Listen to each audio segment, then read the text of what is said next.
नमस्कार, मी प्रदीप खोरवे, आम आदमी पार्टी संघटन मंत्री महाराष्ट्र राज्य।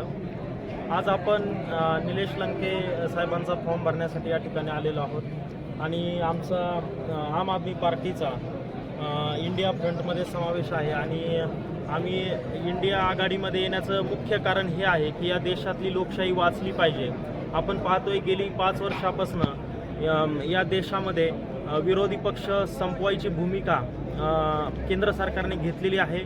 कुठलाही विरोधी पक्षाचा नेता सरकारच्या विरोधात बोलला की त्याला जेलमध्ये टाकायचं किंवा ईडी सीबीआयचा धाक दाखवायचा आणि आपल्या पक्षात घ्यायचं, हे कुठंतरी संपलं पाहिजे।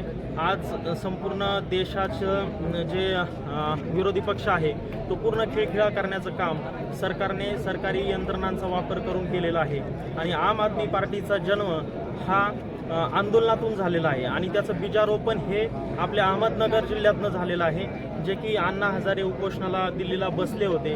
त्यांच्यासोबत केजरीवाल साहेबसुद्धा बसलेले होते, परंतु फक्त आंदोलन करून चालणार नाही, तर आपण मुख्य शासनामध्ये गेलं पाहिजे।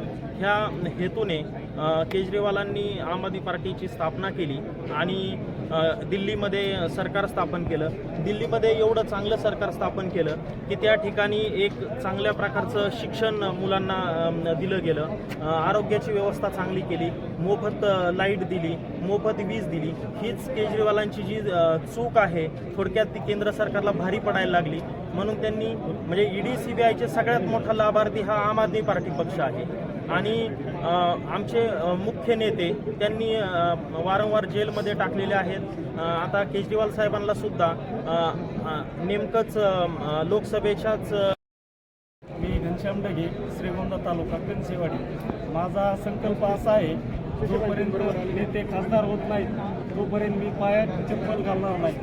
चप्पल न घालण्याचे कारण, जसे या उन्हाचे चटके माझ्या पायाला बसतील त्या चटक्याचे भान ठेवून मी नेत्यांसाठी काम करणारा एक जिवलग सर्वसामान्य कार्यकर्ता आहे आणि नेत्यांवरची निष्ठा ठेवून मी नेत्यांच्या या निवडीसाठी पायात जोपर्यंत रिझल्ट येत नाही, नेते विजयी झाल्याचा, तोपर्यंत मी पायात चप्पल घालणार आहे। मी नितीन भांबळ, आमदार लंके साहेबांचा कार्यकर्ता आणि चप्पल न घालण्याचा एक असा निर्णय ज्यावेळेस कोविड काळात या डॉक्टरने मला 9 स्कोर सांगितला, त्यावेळेस मी पूर्ण म्हणजे मनस्थिती माझी वेगळी झाली। त्यावेळेस मला आमदार साहेबांनी फक्त सांगितलं घाबरून मी त्याच्यासोबत आहे आणि त्यांच्यामुळे मी आज जिवंत आहे आणि त्यांच्यामुळे आज मी हे 13 तारखेपासून चप्पल सोडली आहे आणि तर खासदार होत नाही तोपर्यंत चप्पल घालणार नाही।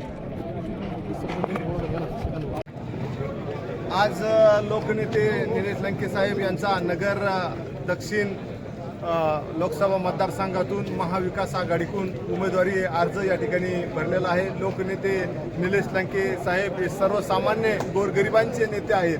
त्यांनी मागील 5-4.5 वर्षात पारनेर आणि नगर तालुक्यामध्ये जो विकास केलेला आहे, त्या विकासाच्या जोरावर लोकसभेमध्ये ते निश्चित जाणार आहेत। कोविड काळामध्ये जे काम देशात त्यांचं त्या कोविड काळातील ज्या कामामुळे नाव झालेलं आहे, गोरगरिबांना सहकार्य केलेलं आहे। त्याचबरोबर के रेंज प्रकार असन, चिचोंडी पाटील हे माझं गाव आहे, त्या ठिकाणी मी सरपंच आहे। त्या ठिकाणी लोकनेते निलेश लंके साहेबांचा काही संबंध नसताना, त्यांचा मतदारसंघ नसताना त्या ठिकाणचे लोकसभेचे उमेदवार असतील किंवा विधानसभेचे सदस्य असतील त्या ठिकाणी आले नाहीत, तरी सुद्धा लोकनेते निलेश लंके साहेबांनी माझ्या चिचोंडी पाटील गावात माझ्या स्वतःच्या वार्ड क्रमांक 1 चिचोंडी पाटीलमध्ये 20 लाख रुपयाचा निधी दिला। त्यामुळं आमची चिचोंडी पाटीलची जनता 80% मतदान देऊन या ठिकाणी लोकनेत्यांना भरघोस मताने विजय करणार आहे, असा मी या ठिकाणी शब्द देतो। आणि आज या ठिकाणी मी लोकनेत्यांना हनुमान जयंतीच्या मुहूर्तावर आज त्यांनी या ठिकाणी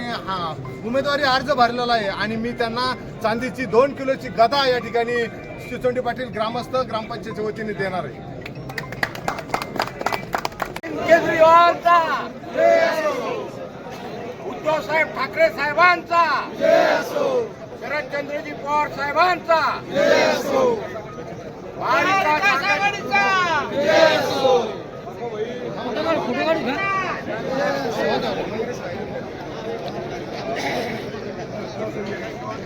Union Arcos! Union Arcos!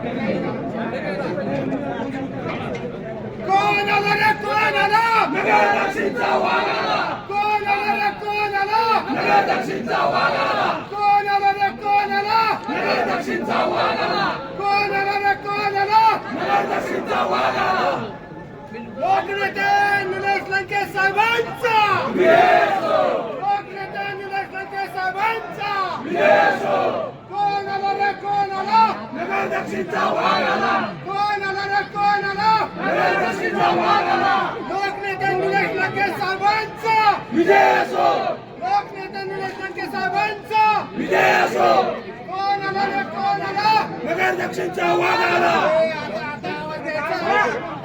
महाविकास आघाडीचा विजय असो